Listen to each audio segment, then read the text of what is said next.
All right. Well, what is up, y'all? Welcome back. I'm glad to be back. I've been gone for like a couple weeks now. Just had a lot of crazy shit going on. I had like my birthday, had a friend's birthday. Just had a few things going on. I had to kind of take a step away. Also, wasn't a lot of action as well. So like there was nothing that I was really like, oh, I need to get back. I need to talk about this. But yeah, now there's been stuff. Definitely stuff I need to talk about. We've got the three major sports I talk about have three huge events going on. We've got fighting, MMA, UFC 300 just happened. We've got NBA, basketball. Uh, we've got the playoffs, obviously. You know, got to rep. I mean, I know the Spurs aren't in the playoffs. I'm not a big Spurs fan either. I just really like Tim Duncan. Um, Even though he actually used to destroy the Suns in the playoffs, or not even in the playoffs, but just in general, he used to destroy the Suns, which has never been good for me because I've always been a Suns fan. But I mean, you can't hate on Tim Duncan's greatness because best power forward, one of the best power forward centers to ever play the game. But yeah, had to throw on the jersey for the first playoff episode. This is my fairly newer jersey, so like that's why I wanted to wear this one. And yeah, and then the NFL as well. NFL draft is in like 3 days exactly. Like from I think it's at 6 p.m. too. So yeah, it's in like 3 days exactly from now. On Thursday, it starts the 25th, I believe 26th, 27th. Ooh, it's gonna be a good draft. A lot of talent in this draft. Well, it's like weird because there's like a lot of talent, but at the same time, in like some positions, there's really not. But we'll get to that later. I really want to start off with I want to go back to UFC 300.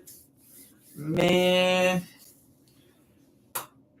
this was such a 50-50 event for the UFC. It was like so good but so bad at the same time because like it was so like it was just banger after banger of a fight, like great fight after just knockouts, submissions, distance fights. Like they had everything, and they had stars all over the place. The first fight of the night was two former champions going at it, and it's like, damn, like that was like because you know they probably had hella pay-per-view sales. Like, dude, oh my goodness, that 300. I had some friends over, had to watch that. You know, that was like an all-day event, like because that shit was UFC 300. Like, man, I was watching. Like, I don't think I've ever like watched from prelim to end a fight card in like a long time, long time. And that's normally it's just because I have free time. This time I made free time. I was like, oh man, nah, it's UFC 300. Like everything else on Saturday, cancel it off the table. Because man, you looked at that card and you was like, ooh, it's about to go down. It's about to go down. No, but like it did. It definitely did. But that's the thing, is that's what sucks is like from here on out for the UFC, it's gonna seem like their like productivity or like their viewership goes down. Cause like that last fight night, I can't even tell you who was on that. And then the next, like they got Pantoja versus Urseg, which is going to be a fun fight to watch. But like the prelims aren't going to lead up to it, like with the hype. I know that they needed to make it a huge event for UFC 300, but I feel like they definitely could have spread out some of those fights onto other cards because now I think they kind of. I mean, shit, Dana White knows what he's doing. He built a huge. Like Dana White probably a little bit smarter than me when it comes to this shit, but I don't know. I feel like I would have spread out those fights a little bit because like, man, you had like 12, 13 quality fights on one card. And then on the next couple cards, they're only going to be able to have like 2, 3, like, I don't know. But yeah, we'll break down those fights. Man, so you had, like I said, the first one starting out was Figueiredo and Garbrandt. I definitely seen Figueiredo winning that. Me and my friends talk about UFC a lot. And we always like every time like a big fight comes up or a big card, we'll talk about who we think's tough. My brother as well. We always talk about like we'll send each other checks like, hey, this is who I got, like a little lineup. And yeah, we both went Figueiredo. All my friends, I don't think anybody really picked Garbrandt. No hate on Garbrandt, but it's just his time has came and gone. He was a champ a while ago. He was like the only person on this fight card that was not in the top 15 in his weight class. Which, I mean, like I said, his time has just came and gone. Like, he's just, like, I love Cody, love, but, like, he's done. What, I mean, that's fine. Like, like, you came in, you killed it for years, top contender for years, championship fighter.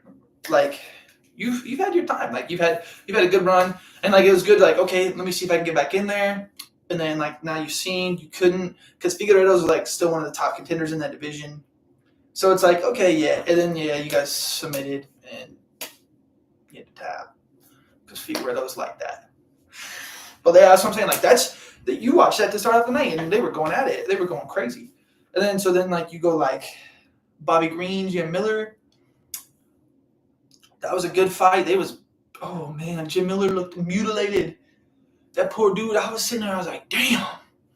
And it's like Bobby Green at first, he was getting pieced up, but then he started like playing with him. And man, he was just talking shit the whole fight. Even when he was getting pieced up, he was still talking shit. And I'm like, I mean, shit. And you know me, like, it's green on sports, you know what I'm saying? So I'm green all the way. Like Bobby Green, Draymond Green, Jermichael Green, Jeff Green. I fuck with my greens, you know what I'm saying?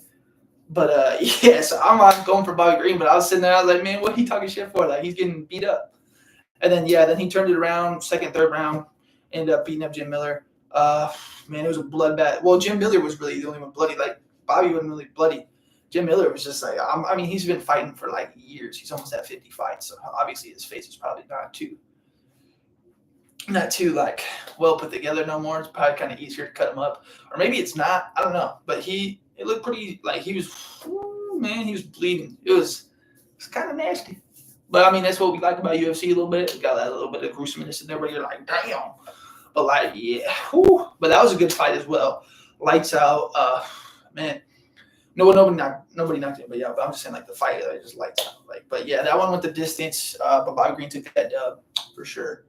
That was without a doubt. Yeah, second and third round were definitely his. First round, he probably lost it. But, yeah, second and third, he definitely won that. And then there was a women's fight. It was Andrade versus I can't remember who she fought, but she fought some other, like, younger, taller Brazilian lady who's fighting. She's kind of on the up and up. Her record was pretty good. So I was, like, sitting there debating with my homies. I was like, shit, I went with Andrade because I never go against Andrade. But, like, when they doing the walkouts, I was like, oh, this girl, like, she got the reach, she got this. And it's like, I feel like I do this every Jessica Andrade fight. I'm like, I don't know, Andrade kind of dope, but, like, she's longer, she's taller. This girl look like she might be able to, like, create some distance, all this. And Andrade, she just goes in there and she don't give a damn. She don't care what your reach advantage is. She comes in and she's just swinging. Like, you could easily catch her, but she's already coming at you with, like, 3 different punches. And the time it takes you to cock back and throw one, you might as well You might as well just get rid of it. Just give up. Just give up type shit. But nah, yeah, she ended up beating her. Because it's just Andrade. Andrade just like that. Like I said, like, she don't play around. She does not play around. Like, she gets, like, because she is always at, like, a height disadvantage. She's, like, 5 foot or 5'1". So she's always at a height disadvantage normally in these fights. Because, obviously, normally, like, these shorter women, they don't fight. And, like, I mean, or I don't know, maybe it's just, like, she's only fought taller women. But, whew, she don't care, bro. She do not care. She just goes in there wailing. Just throwing haymakers. Throwing punches. But, man, man. But, yeah, like, that's what I'm saying. Like, I was, like, going in, I was like, I don't know, I always go with Andrade because, like, she never really let me down. But, like, man, like, this lady looked, like, because the lady was, like, half a foot taller than her or something. Like, her arms were, like, damn near as long as mine. And we got Andrade, like, 5'1". Didn't matter. Did not matter. I'm trying to see who else was on that card. Oh, Diego Lopez. Diego Lopez was on that card, man. Oh, man. Let me pull up the 300 card. That way I can look at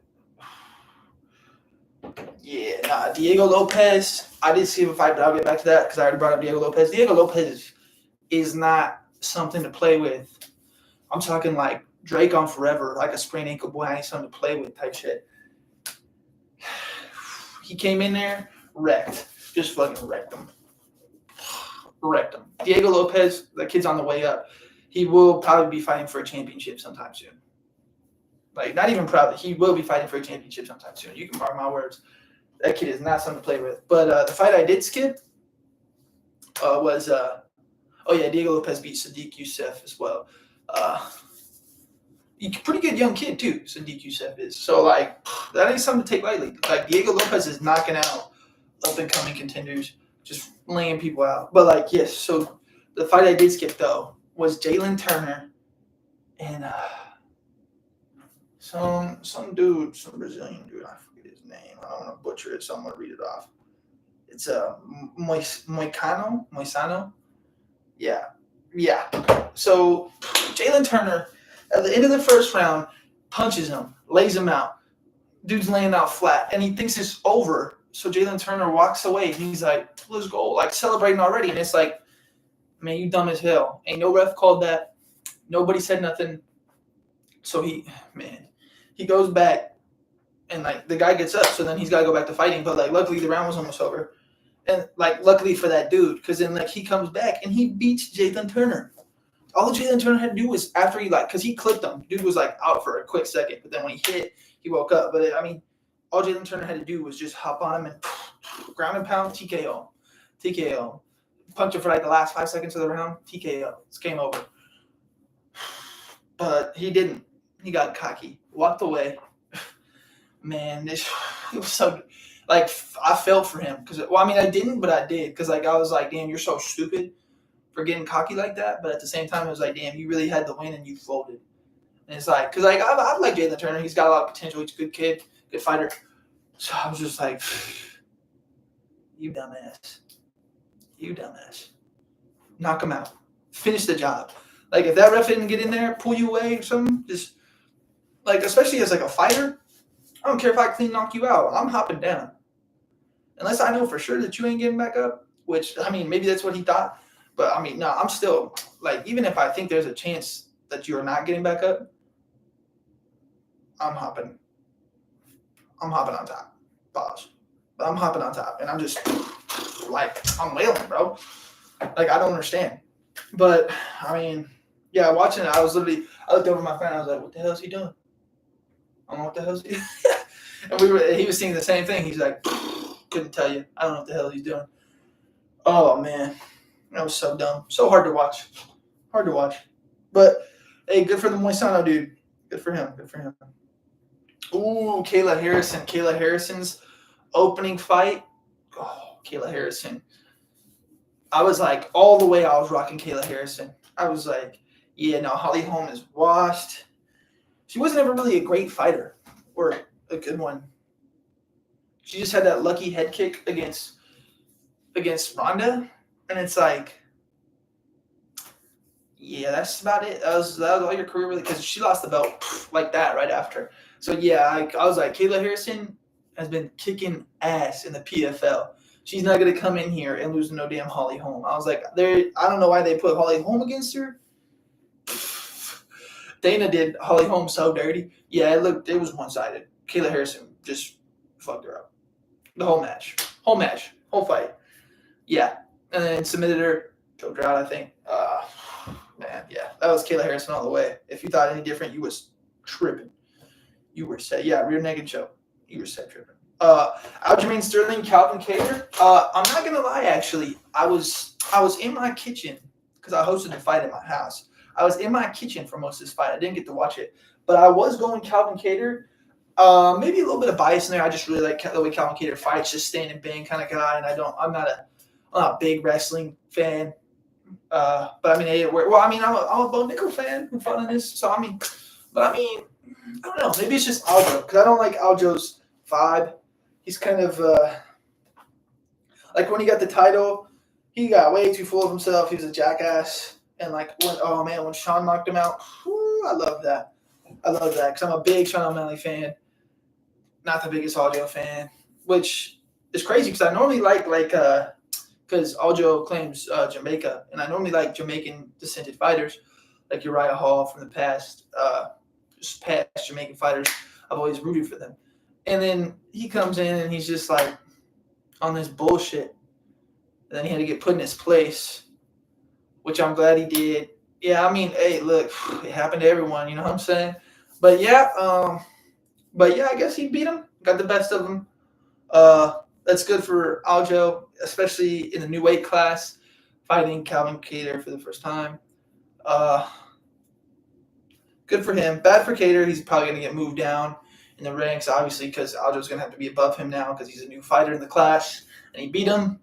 And he was a former champ like just recently.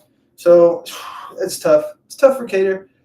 Good for Aljo though. I guess he really had all the rounds. Prochaka versus Racic. I debated that one a couple times with my friends because Racic has been on a tear. Prochaka has been obviously he's been kind of up and down. He's really up. Won the interim, then lost it to Alex Pereira, and then now this back up. Obviously, he's got a really roller coaster. But I really like Jiri. I like Rakic too. But I was leaning a little bit more towards Jiri. I had a friend that was really leaning heavily towards Rakic. But me, I just couldn't. I don't know. I couldn't get behind it. I was like, I've seen Jiri do a lot of things.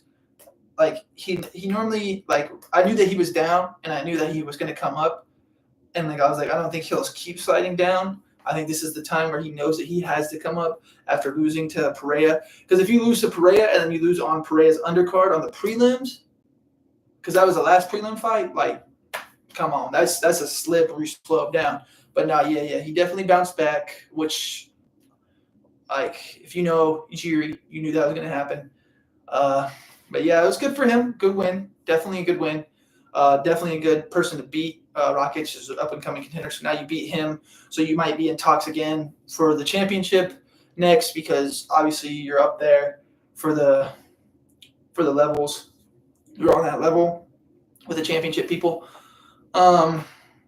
So yeah, really good for him. Bad for Rakic, but I'm sure Rakic could get another win after this and then maybe come back, try Jiri again, or try somebody else who's like a number 1, 2, 3 contender. Maybe he could fight Jamal soon after Jamal obviously lost in the title fight. I don't know.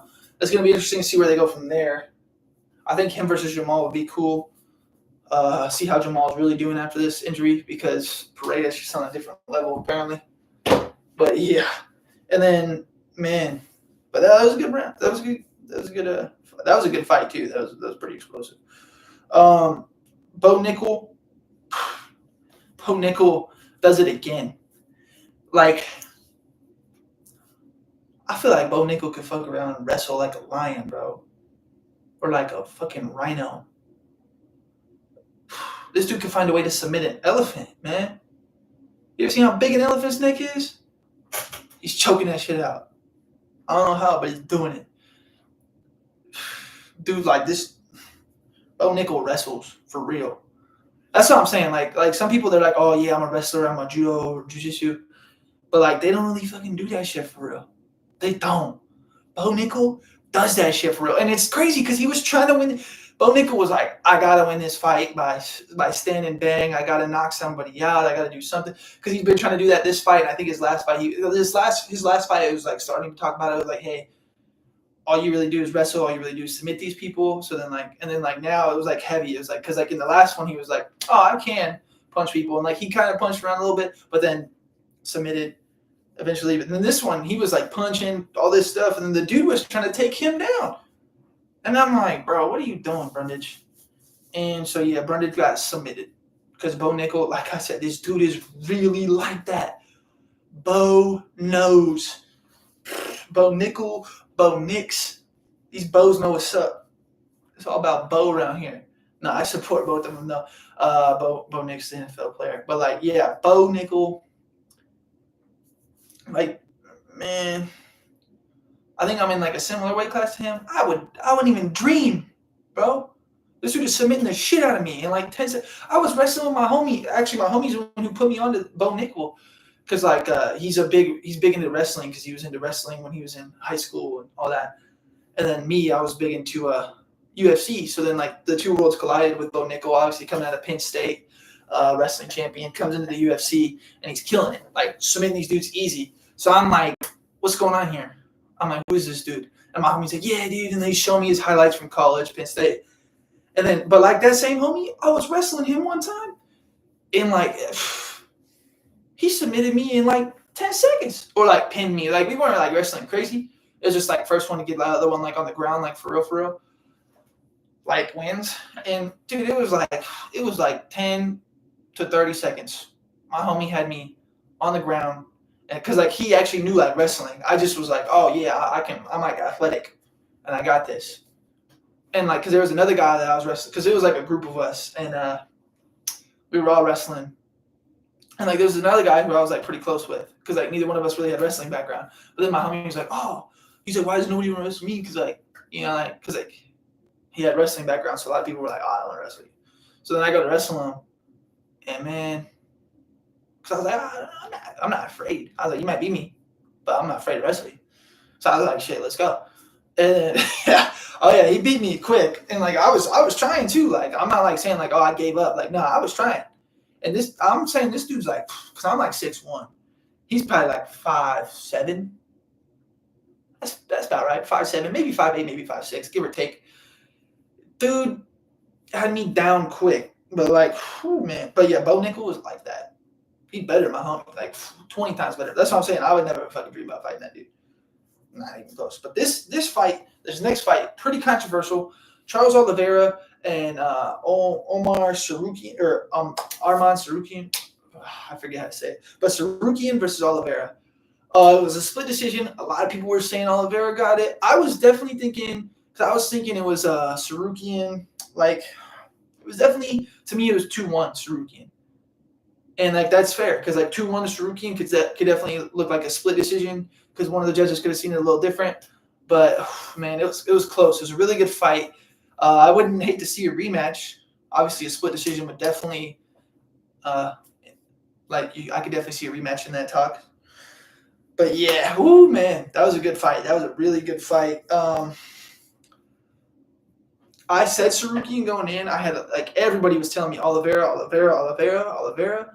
and I was like, nah, I think Sarukian's coming up, because I think Oliveira's kind of not like really on his way down. Like he's on his way down, but like he's not like he's not plummeting. He's like landing the plane like natural type shit. Like he's not like it's not like the plane was going and that shit just fucking ran out of gas and flying down. It's like he went up and like now he's like reaching his destination. Because like he's had the championship, he's had the belt, all that. I think it's just like he's on the way out and like Sarukian's on the way up. I've said multiple times on this podcast and just in my life, like if there's somebody trending down, somebody trending up, I'm going trending up every time. I know Oliveira. Oh wait, no, I think he actually just lost his last fight to Islam. So that's what I'm saying. Trending down, trending up. I don't know. I normally always go trending up, unless there's like I said, Jiri. I knew Jiri was going to go up. I know Rakic was going up and Jiri was technically down, but I knew Jiri was going up because that's just how Jiri works. It's just like you got to play the game, like, and I mean, I was saying Sarukian. I wasn't like 100%. This is one of the hardest fights on the card that I had to call, but yeah, and then Sarukian won, so made me look smart, I guess. But shit, I didn't know what I was talking about. No, I'm playing. No, I knew a little bit. Like I said, because I put a little bit of effort into this. You know what I'm saying? Like obviously, if I'm gonna be out here talking and doing a podcast, I'm gonna have to. If I'm gonna put my name on it, I'm gonna have to rep for real, and like talk about it like as if I know some shit. Because if I don't know some shit, what am I gonna be talking about? But yeah, definitely everything I seen, I was going Sarukian. He won. Made me look smart. It was good for me. Good for him as well. Bad for Oliveira. Oliveira, like I said, already kind of on the way down. Hopefully he gets a bounce back. But yeah, another lightweight competition. The BMF title. The BMF title was crazy, bro. When I'm telling you, like, those are two of my favorite fighters. Just because, like I said, I love that stand and bang shit. I love that shit. And, oh, man, the way that shit ended. The way that fight ended was so absolutely insane. I was like, this is so exciting. Like, that alone already made like 300. Like, we're going to have to wait like 6 UFCs to rebound from that shit alone. And then make it for the rest of the fights. We're going to have to wait till like 310 to get another good card. Like, another good card where it's like, all right, shit, I'm back in UFC. Nah, I'm playing. But like, no, but it's like, woo, man. And like, you already knew with those two that it was going to come down to like somebody's getting cleaned. And I was calling Max all the way. I love both fighters. Those are like literally two of my top fighters, maybe top 5, top 10 fighters of all time for my favorites. But yeah, I was going Max all the way. Max, like, because I was like, somebody here is going to get knocked out, and Max has never been knocked out. And Gaethje obviously could definitely be the first one to do it, but I was like, nah, Max has got this. Max has got this. And he did. He got it. And then we had the two Chinese ladies fighting for the women's title, Zhang Weili and Yan. And I was definitely going to Zhang all the way, just because like I think Zhang is definitely for a reason the top in that division right now. She has the belt for a reason, and she kept it. She showed that she was the top. Yan did put up a good fight, but Zhang is up there for a reason, and that's really all you gotta say about that. Like if you watched it, you know what I'm talking about. Like it's just like it wasn't like super dominant, but it was pretty dominant. Like there was like it was like 4-1, 5-0, like round wise. Like yeah, she's on top for a reason. She's gonna be there for a minute. That Rose kick is kind of lucky. Rose is a good fighter. Don't get me wrong. Like it's not the same Holly Holm, Ronda Rousey shit where Holly Holm's not really a good fighter. Rose is a good fighter. Rose has been a champ. Rose has done her shit. I'm like, no pun intended, but I'll give her flowers. But yeah, Zhang, overall, I feel like has always been the better fighter than Rose. She just got unlucky. Kind of like with Kamaru and Leon. Everybody thought Usman got like a lucky miss, but then he came in and he showed him. Zhang came in and she showed. Like, Kamaru didn't do that. So, Zhang is the real, like, she showed up and fixed the issue herself. Leon showed up and he was like, nah, that wasn't a lucky head kick. I'll fucking do it again. And he didn't kick him in the head again, but he did beat Usman again, which that's a good comparison of that situation. But yeah, good for Zhang. She's going to be on top for a minute. But talking about being on top for a minute, Pereira, I was arguing with my homie about this. Well, not really arguing, but I was like, yeah, I could see Jamal winning. I was like, I definitely think Pereira is good, all this. I don't know why. I just couldn't see the fact that Pereira is like, that man is built different. There was like the whole thing where like he kind of got like kicked in like the groin area and then waved off the ref. Like he literally got kicked straight up. Like I'll just say it. He got kicked right in like the dick. He got straight up nut shotted, dick shotted, like, and he was like, nah, to Herb Dean. And he's like, and some people say that it was like Jamal like stopped and it, but like they kind of like went back. Like, it wasn't like Alex was like, nah, and then like cheap shotted him. No, they went back to fighting. And like Jamal just got caught, straight up caught. And like, they could say that had something to do with it, but either way, man, Pereira just like cleaned him and he was gone. Dude was gone. He wasn't even in Vegas no more. He was wherever he was. He was not. It was almost like, man, he was gone. He was done. Pereira knocked him out. Pereira is going to be on top for a while in that light heavyweight division unless somebody can figure it out. I mean, Jiri had a pretty good chance, and like it was kind of an early stoppage in that fight. So we'll see if he can come back and then try something. But right now, I don't see it happening. Pereira is going to be on top for a while in that division. A fucking while. But yeah. Anyway, I did hate to do this on a Monday, and because we do have the NBA playoffs on. There is actually like 2 games on right now, I think, which I should be watching. But it's fine. I'll catch up. I'll figure that all out. But yeah, anyway. Sorry. I wanted to wrap up the UFC with all that. And then we'll hop into NBA. But before we hop into NBA, other fighting news. I'm not too big into boxing, which is why I don't talk about it. But I do like Ryan Garcia and the whole like crazy card that he played, like tricking the masses. I don't know if it was necessarily because he said it was all like a scheme to like make Devin Haney think he was tripping, which I mean it might have been, but also like dude's man, that dude is. I like Ryan Garcia though. I'm a fan. I like it. I love Mexican boxers. Pause. But like no, like Canelo, Ryan Garcia, yeah, like Mexican boxers are Mexican fighters really in general. Like they be about it. I like them. But like yeah, like Ryan Garcia is one of my like favorite boxers, and I'm glad he got the win. Sorry to Devin Haney. Devin Haney will bounce back. And I mean, I think he gets to keep the belt anyway. Or I don't know what happens with the belt necessarily because Garcia came in overweight, which was dumb as hell. He came in overweight knowing damn well he was overweight and hopped on the scale early, like trying to like, man, what the fuck are you doing? But I mean, it is what it is. But he got the knockout though. Let's go, let's go. But yeah. Anyway, so yeah, we'll wrap up the fighting with that. UFC 301, like I said, Usyk versus Pantoja. It'll be a fun watch, but it definitely won't compare to 300. So there's kind of a little bit of hangover from the 300. And I'm sure there will be. I don't know what 302 is yet. There's not really a schedule for June.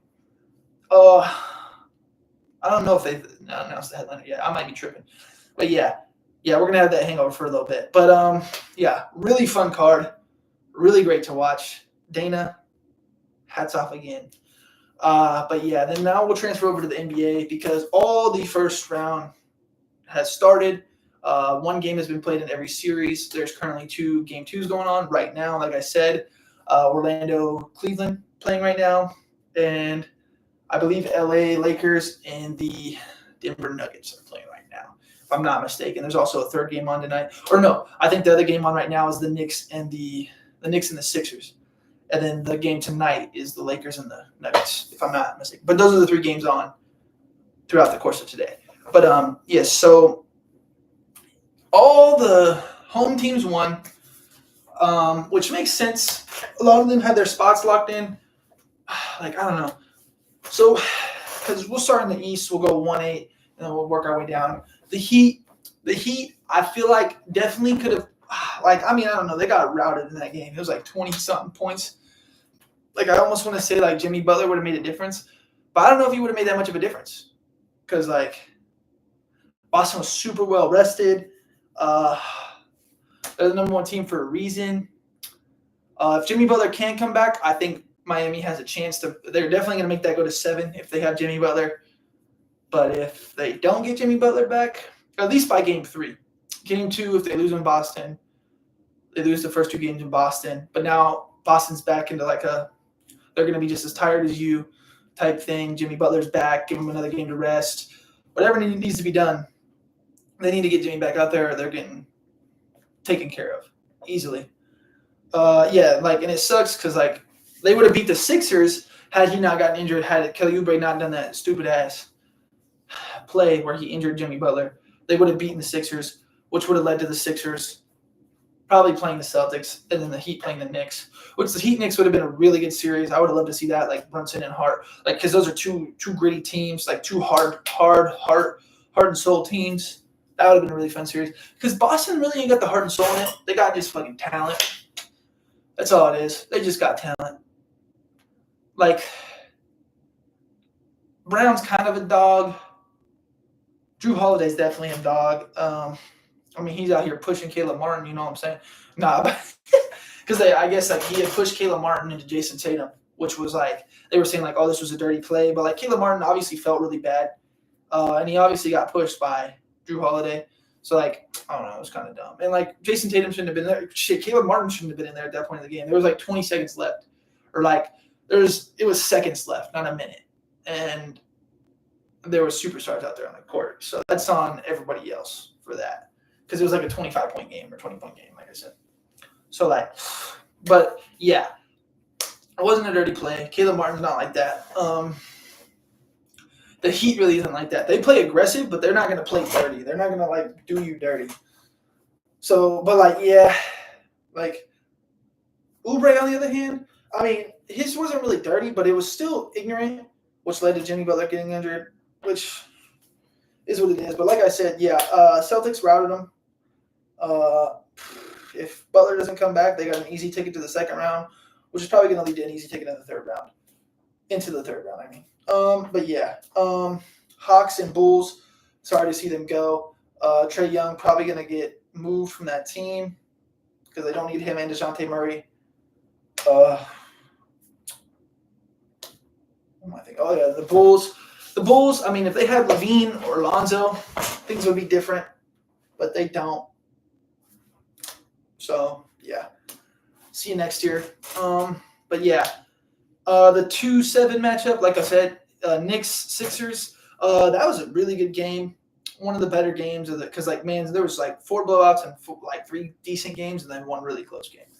So yeah, like the Sixers Knicks, I like this series a lot. It's probably gonna go 7. Well, that's if Embiid can, because if Embiid can't stay healthy, because he pulled some dumb shit where like he threw it off the backboard to himself and then dunked it, and it's like as he was dunking it, he knew that he shouldn't have dunked it because like the way he like made himself land on his foot, like he immediately went down, and it was like if you like you are like 7'2" and like 300 pounds, dude. You can't be moving around like that. You are not Anthony Edwards. You are not LeBron James, and you are not Tyrese Halliburton. You can't be moving around like that.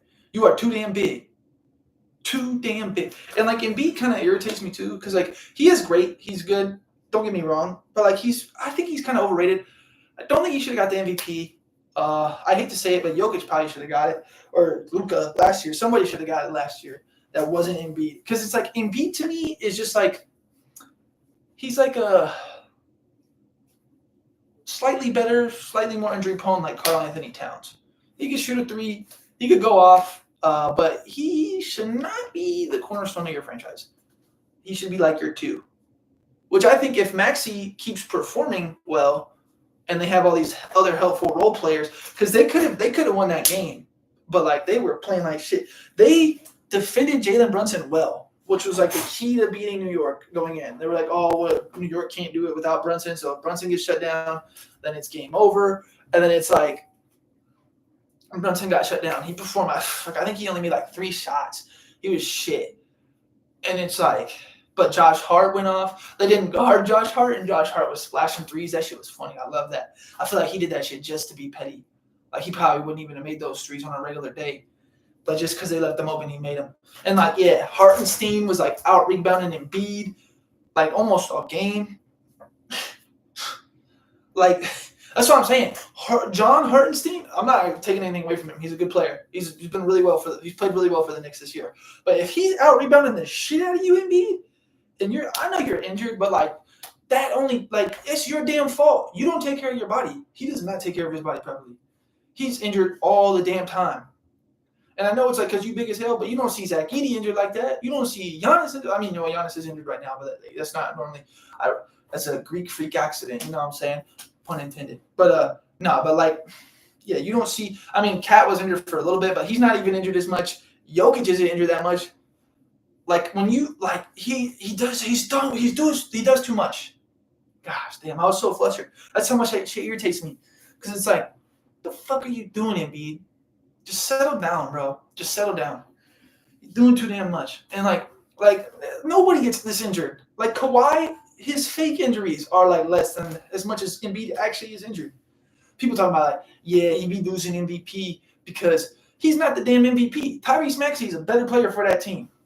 Kyle Lowry in that game was a better player for that team. Man, like I'm saying, like if Embiid was healthy, they would be dangerous as hell. But he's not. So if they do beat the Knicks, which I don't think they will, I think it'll go like 6, maybe 7. Knicks win. But if they do somehow beat them, they'll have to play whoever wins the 3-6, which is the Bucks and the Pacers. Which fuck, I can't even really tell you. We'll get to that right now. But yeah, they'll have to play whoever that is. But like, yeah, if Embiid's not healthy by then, they're fucked. They're not beating either one of those teams. Because Giannis will come back. Because Giannis is like that. Giannis takes care of his body. And Siakam, like these dudes got bigs. And if you ain't got your big to defend them, it's game over. But yeah, that Pacers, Bucks, I was thinking, man, especially without Giannis, I was like, damn, the Pacers are fucking sweeping them. But then Damian Lillard comes in and puts up 35 points in the first half and just basically took the rest of the night off. He went out there to fucking facilitate. He was throwing fucking assists and shit. I mean, doesn't get too much rebounds because he's kind of a small guy. But like, yeah, he just went out there to just play after that. And it was like, rightfully so. Like, shit, you put up 35 in the first half, you don't really got to do much after that. Because if your team fucking lets that fold, then you shouldn't be in the playoffs anyway. But yeah, without Giannis, it was Dame's team. Dame went out there and he showed why he was worth so much, why they were willing to get rid of Drew Holiday for him, all this stuff. But yeah, so, man, damn, son. Giannis just sit out the rest of the series if they play like that. But that's the thing is I don't think they can keep that up. It was funny. Damian Lillard was like, it's nice to be back in the playoffs. Like last year, I went to Coachella, and I was like, that's funny as hell. Like, like you didn't have to go to Coachella. You could have just like maybe worked on your game, maybe worked with Portland, so you could have stayed. But nah, that's beside the point. But yeah, I don't know, man. Giannis, if he comes back, I think they're like a different team with Giannis. I feel like they need to like incorporate the two All-Stars more. Like they need to like make them work better together. Like I think maybe run your offense through Dame with Giannis as like I know Giannis is obviously the better player and the more like overall skilled and overall better player. But it's like Giannis is not a point guard. Like he's not he's not Luka or Jokic. He's not Luka or Jokic. Like he can't be that big. That's like a point guard. He really can't. And like I hate to say that, but it's just like I don't think like he's very skilled, very athletic. But Damian Lillard is a point guard for a reason because he plays like a point guard. So if you put this scoring ass, like high profile scorer, give him the ball, let him facilitate with Giannis on top of that, I think they'll do way better. So yeah, with it, whether Giannis returns or not, the Bucks can definitely win this series. But also the Pacers, I'm not ruling them out. They could definitely also win this series. I think it's definitely going 7, which I don't know who wins. I'm not calling that one right now. Actually, I'll go Pacers because Halliburton's not going to let that shit slide again. He's not going to let 35 points slide again. Siakam had an off night, and if in the next Bucks Pacers game, if there's no Giannis and Siakam doesn't perform, like because if you don't got a Giannis, I know they got Portis. Bobby Portis is a good defender. So is Brook Lopez. But like shit, Siakam need to eat him up. Yeah, Siakam, Miles Turner. Yeah, I don't know. You should be eaten up if you don't got Giannis. I don't know. So yeah, the Pacers, if they rebound in this next game, even if they lose because it's still in Milwaukee, if as long as they keep it tighter or closer, that'll be better. But yeah, and then the 4-5 matchup. Oh yeah, going on right now. Cavs Magic. I'm going Cavs all the way in that one. I think 5 or 6 games. Because obviously the Magic are talented, and they're probably going to take one or both in Orlando whenever it gets there. But I don't think they're winning in Cleveland. And I just think Cleveland has a way better chance at winning in Orlando, and I don't think Orlando has a chance of winning in Cleveland because Cleveland, they want to see this team win, and also like it's just like Cleveland has like they slightly have a little bit more playoff experience. They were there last year. Donovan's been a couple times back with the Jazz too, and he's obviously their leader of the team. And I just think they got a little bit more talent. I know the Magic is really young and really talented, but I can't name a Magic player that's been in the playoffs before. I might be tripping though, but Fultz, like they got a good team over there, but they need a little bit. They need a little bit going on. But yeah, I think that one's gonna go like 5 or 6. Hopefully 5, because unless the Heat get back on track, that Celtics series is probably going 4 or 5, and whoever plays them, hopefully they don't give them enough rest because, like I said, if they get too easy of a second round or too easy of a path to the second round, they'll probably get too easy of a path to the third round. I mean, yet again, I also don't really think Cleveland or Orlando, whoever wins, is really going to compete with Boston if they get there.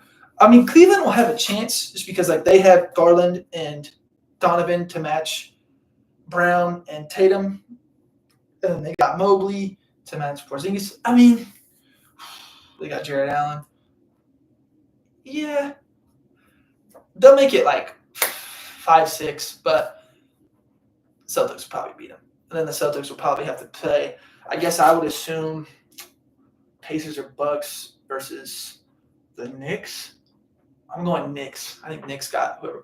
So probably Celtics, Knicks. I think the Knicks are definitely the toughest team for the Celtics. Unless Jimmy Butler comes back, I think the Knicks will be the toughest team. Unless Embiid gets healthy or plays well, then the Sixers, Knicks, or Heat will. If the Celtics can surpass all of them, they got that easy ticket to the finals. Eastern Conference champions for sure. Hopefully they get some type of challenge. But yeah, it's looking like Celtics for the Eastern Conference. But yeah, anyway, the Western Conference definitely a little bit more hectic. The 1-8 game was the craziest game out there. Younger Thunder team, the number 1 seed. They played the Pelicans, who've been through a lot. They got a lot of players like McCollum. McCollum does have playoff experience actually with Portland, believe it or not. Ingram. There was no Zion, which was interesting. But yeah, that they kept it close. They almost they shot a 3 to win the game, but they had CJ McCollum shoot the 3, which was the problem because he bricked that shit right after bricking like 2 other threes like a couple plays before. So I was like, why the hell would you put that in his hands? He should have gave it to Ingram. Ingram should have took the 3, or somebody else that's better than CJ McCollum. I don't know. Because I've never looked at CJ McCollum as like a lights out shooter. I mean, he's had like some good shooting games, but like, yeah, no, I would not have. I mean, maybe I don't know. Maybe they thought he was clutch, but I don't know. Yeah, if Zion comes back, which I don't know what the timetable is on his return, but yeah, if he comes back, the Thunder are in trouble. If he doesn't, they're still kind of in trouble, but I think they'll still pull it off. Because when you only won by 2, when you basically won by a missed 3-point shot, which they played really good defense on, I'm not going to lie. It wasn't technically all C.J. McCollum's fault. They did play good defense. But, yeah. When you won by a missed 3-point shot, it was that close on your home court as the number 1 seed, you better watch out. After all these other teams are blowing people out, because that Bucks game was a blowout. That Celtics game was a blowout. The Timberwolves game was a blowout. Like,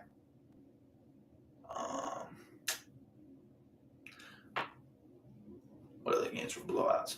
Because the Knicks Sixers was kind of close. The Magic game was kind of close. The Nuggets wasn't really a blowout, but they beat the Lakers pretty dominantly. No, what's the 2? Oh, yeah, that's the 2-7 matchup there. Yeah, the 2-7 matchup, I hate to say it. I mean, actually, I don't hate to say it because I'm not a big Lakers fan because I'm a big Suns fan. Lakers are getting swept.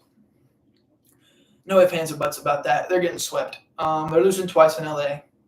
They're getting swept. LeBron's probably not – call me crazy. LeBron's probably not going to be on the Lakers next year.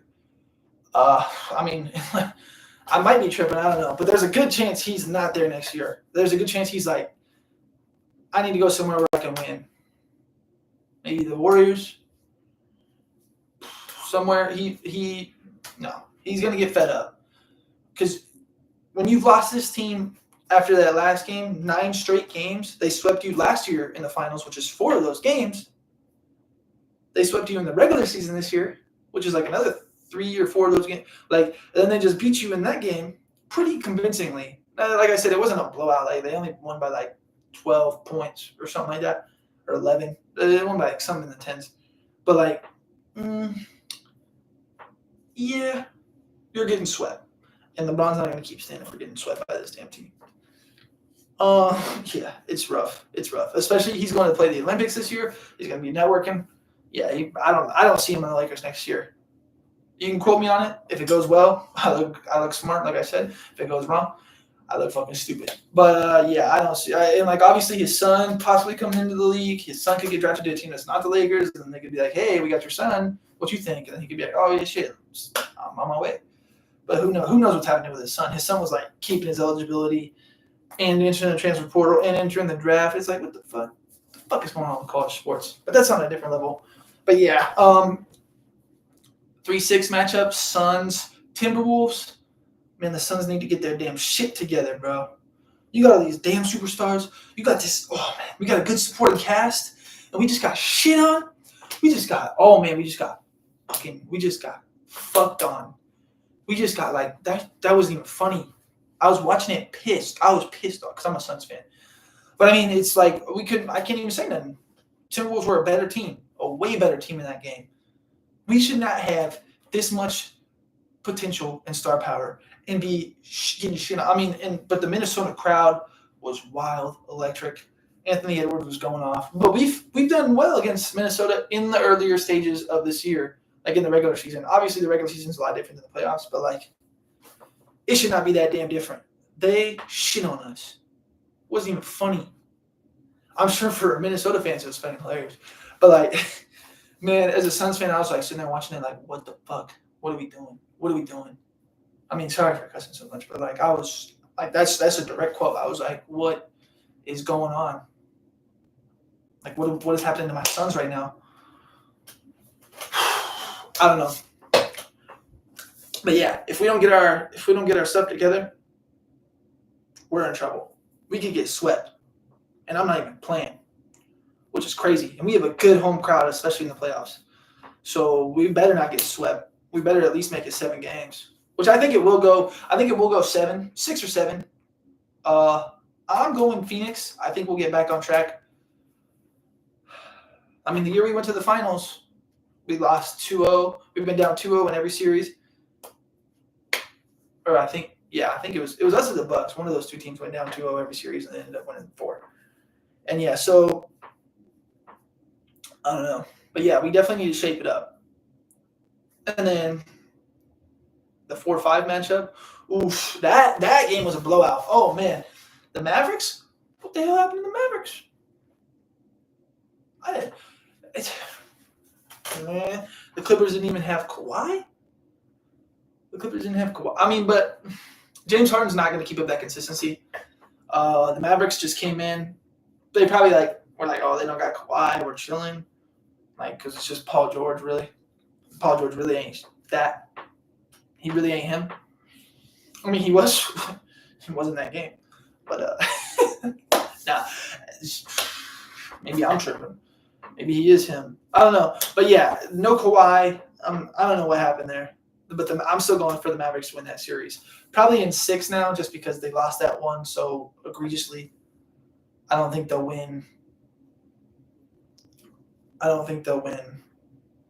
2 in LA. I think they'll only win 1. Yeah. But I think the Mavericks will still win because Luka and Kyrie, in the hard players on that team, like Gaffer or Derek Jones, they're not going to take that lightly. Jason Kidd, he's a former player coach, so like he's not going to take that shit lightly. He's been in the playoffs. He's taking these losses. He's going to be like, yo, what the fuck are y'all doing? And so, yeah, they're going to recover from that. Maybe in this game, I think they win this one, make it 1-1. Then they win both in Dallas, and then make it 3-2. I think the Clippers make it 3-2, and then they win again in Dallas, making it 4-2. And I think that's how they win. But yeah, so then that would be what I got. I mean, I don't even know because I don't know if I can even say because I feel almost biased that I say because after Phoenix lost like that, I'm like sitting here. I'm like, how can I even say that Minnesota's not going to win the series? But so then you'd have what the 1-8.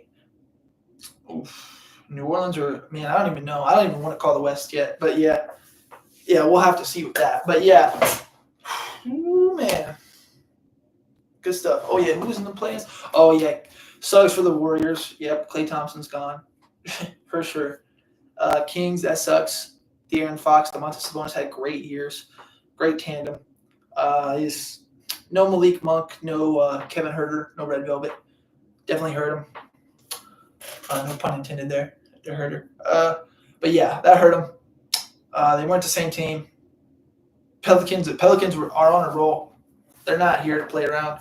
So, like I'm saying, if Zion comes back, the Pelicans could win if he comes back and stays healthy, Pelicans could win the West. Mark my words. Because then it'd be them playing whoever wins the 4-5. If they beat the Thunder, I think they could beat the Mavericks or the Clippers. And then they'd play probably the Nuggets because the Nuggets would play the Suns or the Minnesota Timberwolves. But, yeah, I don't know because the Timberwolves and the Suns could also beat the Nuggets. I don't know. The West is a toss-up. I can tell you who's not going to make it. It's going to be the Lakers. That's the only team I can officially rule out for you. Which I hate to say. I mean, I know it's like don't count out LeBron. LeBron's the best. I mean, LeBron is probably. I'm like I've been thinking a lot with these playoffs, and I'm like, yeah, he might be the greatest basketball player to play of all time. He's got like He's got the scoring. He's like he's just been doing this shit so damn long at such a high level. Like you've got to say this dude's been a top. Like even if you're saying that he's not been the best player every year, which I mean obviously he can't keep up that. He hasn't been the best player every year, or he'd have like 20-something MVPs obviously. But like yeah, he's been top 5, top 10 player probably every year. Maybe give or take, he lose 2 years, but 19 out of 21 years, 19 out of 18 out of 20, whatever it is. Like, because if we're talking team ball, like elevate your teammates, like it's got to be LeBron. But yeah, anyways, that's besides the point. He's still gonna get swept. Sorry to say it. The Nuggets are not. They treat these Lakers like they're a damn AAU team, and rightfully so. Because if LeBron and AD get shut down, I like Austin Reeves. He's not doing it. He's not pulling his weight. Rui, I like Rui. He's not doing it. D'Lo, I like D'Lo. The hell? Go get you a third. Like, well, it's too late. It's too late. The Lakers are going to fall apart next year. They're not going to have LeBron. Everybody's talking about, like, oh, Trae Young over there with LeBron. Maybe if LeBron's like, okay, that's the only thing that'll keep me here. But, like, I don't think LeBron's on LA next year. I think he might be on Golden State, which call it crazy. But, man, if he goes to Golden State, the Warriors are winning a fucking title. I don't care who the fuck's on the Nuggets. If you got LeBron and Curry on the same team, they're winning a title. And it's going to have to be on the Warriors because the Warriors aren't getting rid of Curry, and Curry's not leaving the Warriors. So, yeah. I think LeBron goes to the Warriors next year. Call me crazy. LeBron, maybe Bronny too. Maybe Bronny. But, yeah. Anyway, well, that's kind of my stance right now on the NBA playoffs. But we'll move on to the NFL. Zach Wilson got traded to the Broncos today. Weird news. I think it's good, though, because the Broncos, I think, if they don't trade back and take a quarterback, I think they will stay where they are and take a quarterback, whether that be J.J. McCarthy or Bo Nix. Because I think J.J. McCarthy will fall that far. Because I think, this is all, like I said, I'm thinking. This is thinking out loud. Obviously, I'm pretty sure, because Bears said they're not moving. They're taking Caleb. That's pretty evident. Commander said they're not moving. I think I'm leaning. They're taking Jaden Daniels. Like they got Cliff. Cliff works well running quarterbacks.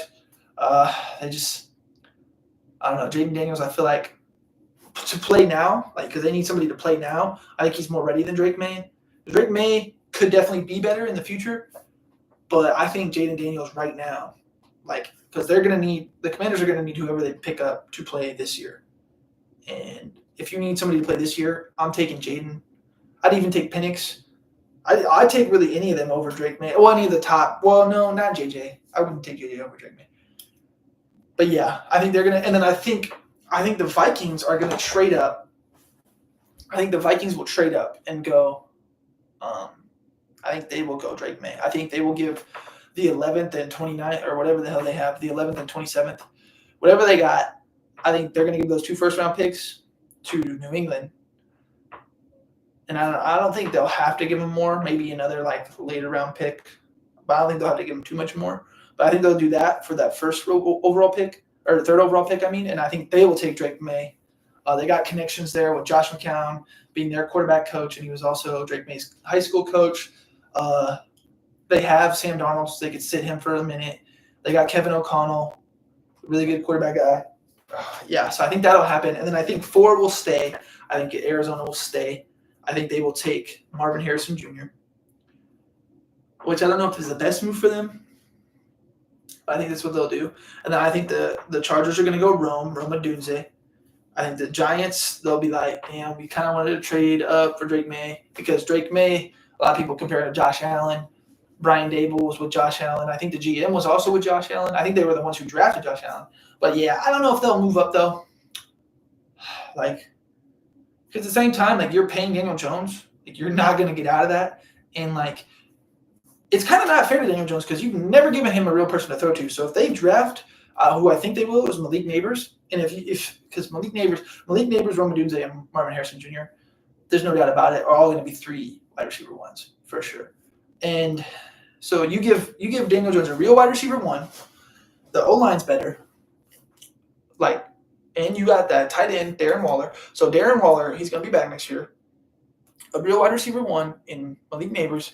Good O-line. I don't know who their running back really. I think they got like Devin Singletary, but they might even draft a running back in the second round. Who knows? Get somebody up there. But yeah, they'll find your running back. Like, running backs are not that. Like, you'll figure that out. But like, yeah. Now that you're not fucking spending so much time and money and investing in Saquon Barkley, and you can actually be like, hey, I have this quarterback guru who made Tommy DeVito look good. He can make Daniel Jones look good. Because Daniel Jones, I mean, he's not fucking, like, he's on the same level as Dak. You got to give him that. Or like Trevor Lawrence.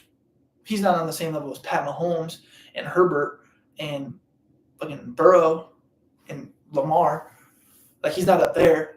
But like, come on, Dak, or which in your division, Dak, you don't know what Jaden Daniels is going to do. I mean, he's maybe not on the same level as Hurts. So you could definitely have, if Jaden Daniels doesn't really pan out like super well in the first year, which as we've seen with Bryce Young may not be true. Although Jaden Daniels will be surrounded by a damn good O-line and some damn good weapons. Eckler and Brian Robinson in the backfield. Oof, Terry McLaurin, Jahan Dotson. Man, whoever goes to the Commanders, people are sleeping on that. If Jaden Daniels goes to the Commanders will be contending for that division lead. Because there's too much turmoil going on in Dallas. They're all going to have too much stress under them. The Giants are still like halfway rebuilding. But Daniel Jones will look good, I promise you. If they give him Malik Neighbors and Darren Waller stays healthy, and they figure maybe something a little bit better out of running back. But hey, Devin Singletary did well last year in Houston. So, the Giants, like, call me crazy. I think the Cowboys could finish 4th in that division next year. But yeah, because the Eagles, they even got Kellen Moore now. They got a better OC. They got Saquon. Like, man, the Cowboys got nobody. They're overpaying the fuck out of their minds for Dak. Dak doesn't know if he's going to have a new contract next year. Like, nah. Dak is like not a top 10 QB. I've said that multiple times. And I will continue to say it until he maybe moves up into the top 10, which I can tell you right now is not going to happen. It will not happen. You'd have to have so many quarterbacks fall off for that to happen. And so, but like, yeah. So anyway, yeah. So and then 7th pick. Oh, is the Titans. They're definitely gonna. I think they're rolling with Levis. Levis didn't really show anything to where like you'd be like, oh yeah, we got to get rid of this guy. We got to move on. So yeah, I think they're gonna go. They're going Joe Alt or Brock Bowers. I don't really know exactly what their O-line looks like right now, but if they don't have the strongest O-line, they're going Joe Alt. But if not, if they have a pretty decent O-line, they're okay with it, then they're going to go Brock Bowers. But as far as I'm concerned, they did not have a good O-line. That was part of Will Levis's problem. But they also don't really have too many passing options. So Brock Bowers will also be. And then the Falcons are definitely going defense because they really don't need shit on offense. They have 2 good running backs, like 2 really good running backs. Wide receivers all around, fast. Like, man, you got quick wide receivers. Like, their wide receiver core looks better this year than Kansas City's did last year. So you can't tell me that they can't succeed with that wide receiver core, especially when you got the dude who made Justin Jefferson famous, Kirk Cousins, throwing to them. And you got Kyle Pitts as a tight end, fucking wide receiver, like hybrid. Bro, decent O-line, ain't bad O-line. So they probably not drafting O-line, so they go on defense. I don't know whether or not it's going to be because they got Grady Jarrett, but Grady Jarrett's kind of getting up there. They got Jesse Bates, so they're not going safety. So they might go cornerback. Everybody's saying Quinyon Mitchell. I wouldn't be surprised. First defensive player off the board. Yeah, I don't know. But they're definitely going defense. That's for sure. And then, like, the 9th pick, I think that's the Seahawks. Or it might be the Seahawks. No, it's the Colts. It's the Colts. Some mock drafts have, like, Brock Bowers in there. I don't think they're going Brock Bowers. Because their O-line's getting kind of old, so they might need an O-lineman. Their defense, I don't know. They might go Brock Bowers, but that's if Brock Bowers isn't already taken. I can't really tell you too much. I don't know. Because I think with 11, I guess 10 was 10 might be the Seahawks. Let me make sure real quick. Make sure I'm not tripping. Shoot this rap. This draft board looking like. But yeah, I can't tell you who's at 10. But then 11 would be the Patriots, which they're probably just going to get some key, maybe like Chop Robinson or like, I don't know, some higher level, like defensive or offensive, probably an offensive player if they're smart.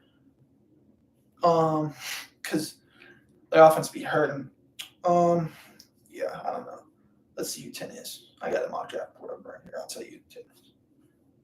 But yeah. Oh no, nine is the Bears. Okay, yeah, 9 is the Bears. And they had the Colts in this mock draft. Sorry, they had the Colts trading up. I don't really see the Bears trading that pick. I see them trying to build more around Caleb. Unless the Colts give them like a haul. Oh no. Oh yeah, 10 is the Jets. And the Jets they should probably take O-line. Because they have a really good O-line, but they have a really old and kind of brittle O-line. So it'd be really smart to pick like whether it's interior or exterior, it's really good for the Jets to pick O-line. Because then they can learn under these vets, these great players like Morgan Moses, Tyron Smith, whoever else. And like, yeah, you're gonna need to protect, because there's like a stat, only like 2 teams last year started and ended with the same starting 5 O-line. So like, yeah, you're gonna need replacements anyway. So you might as well get a high profile, because like you don't really need anything on defense. Your defense is cooking. Aaron Rodgers is good. If he stays healthy this year, he's gonna be balling. It's Aaron Rodgers, and then your receivers are chilling. Yeah, you should be fine. So yeah, they should definitely, because you got Breece Hall. So yeah, definitely like just shore up your line. That's really like the Jets' main issue. And yeah, so I don't know with 9, because that's weird. I don't see. I bet you 9, the Bears take like a defensive player, or maybe one of the other wide receivers. I don't know. I don't see that going. But yeah, and then 11 would be the Patriots, and like I said, I maybe. Man, maybe an O lineman or a D lineman. I don't know. That's probably where they'll go. They'll probably go trenches, because in a rebuild they're gonna have to build out from the trenches, or they might go JJ if he's still there and they think he's good enough. Maybe Penix, maybe next. They might go quarterback, or they're going trenches. That's for sure at 11. And then 12, if JJ or Bo is not picked by the Patriots prior, one of them's going to the Broncos. And then 13, I think 13 is either going to be Penix or Nix. I don't think they'll take JJ. But yeah. And then from there on, I can't really tell you. Like, because once you get so deep and like into the weeds, into the draft, it's like, who fucking knows? But like some sleepers though, quarterback wise, they got that Tulane dude. Oh man, I can't ever remember his name.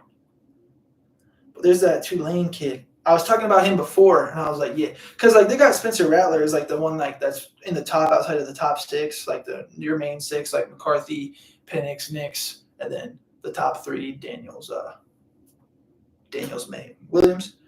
But yeah, Spencer Rattler I think is the 10th best quarterback in this draft, because I think, nothing against Spencer Rattler, but I think, yeah, Michael Pratt, that's his name, out of Tulane. He's obviously 7th best, if not better than some of the ones in the top 6. Joe Milton is better than Spencer Rattler. And then Jordan Travis, although he is injured and he's going to need some time. But if you're drafting somebody later in the rounds, they're probably going to be resting anyway. They're not going to be starting right away.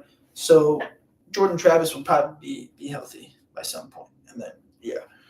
But yeah, and then, wide receivers, they're not even really sleepers. There's just so many that they're going to go so deep. Like, because Brian Thomas Jr. was not named. Adonai Mitchell was not named. Xavier Worthy was not named. I'll tell you right now, I think the Steelers in the 2nd round will end up taking a wide receiver out of Texas or Florida. Whether or not it's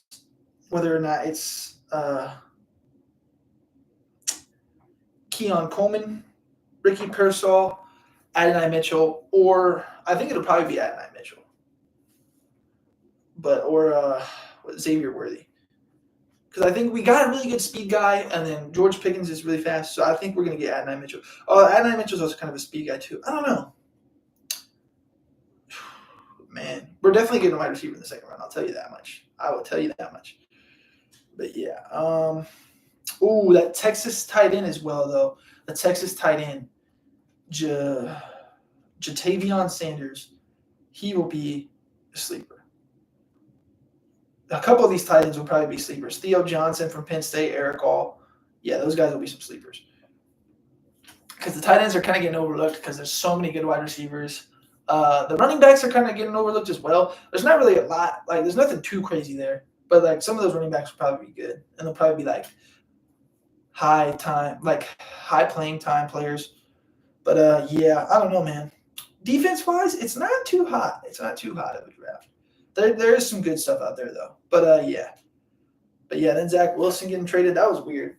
That was really weird on the Broncos' part. But at least the Jets finally got him out of their hair. But then Matt Ryan also retired. Legend. The comeback king in the wrong way. But, yeah. I mean, I don't know. It was fun watching Matt Ryan play. Good guy. It's fun to watch his career. He was never somebody like you really rooted against. Unless, obviously, you're like a Patriots fan. Or, I guess, really a Falcons fan or a Colts fan. Because they're the ones who had the comebacks done on them. But, I mean, I don't know. Fun to see Matt Ryan play. Yeah. A lot of buzz. I'm really interested to see these trades because, obviously, Ayuk hasn't gotten a deal. And then Cortland Sutton, they were just saying they don't want to trade him. Either they don't got a deal. But, yeah. I don't know. Draft day is coming up. It's going to be really fun. I'll be back on this weekend sometime to talk more about the rest of the playoffs that will unfold in that time. I will talk more about the draft as it would have happened already. We'll talk about a little bit of analysis, give some draft grades out there. And, yeah, so I'm really glad to be back. Kind of felt off not being back, not being on camera.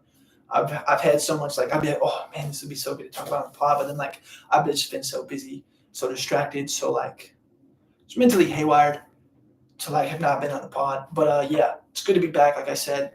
I'm back on the pod. It will be more flowy, more continuous. I know this one was weird. It was on a Monday during some playoff games later in the daytime. But, yeah, super glad to be back. Been trying to wear this jersey on the pod for a minute. Love Tim Duncan. Another player who doesn't get injured as much as Embiid and was better. But, yeah, lucky Embiid. Let's go Max Holloway and Ryan Bless Garcia. Max Bless Holloway and Ryan Garcia. But, yeah, hey, peace out, y'all. Thank you for coming to join Green on Sports. And it's been a pleasure, as always, serving y'all up with the knowledge. I will be back later this weekend. Peace out.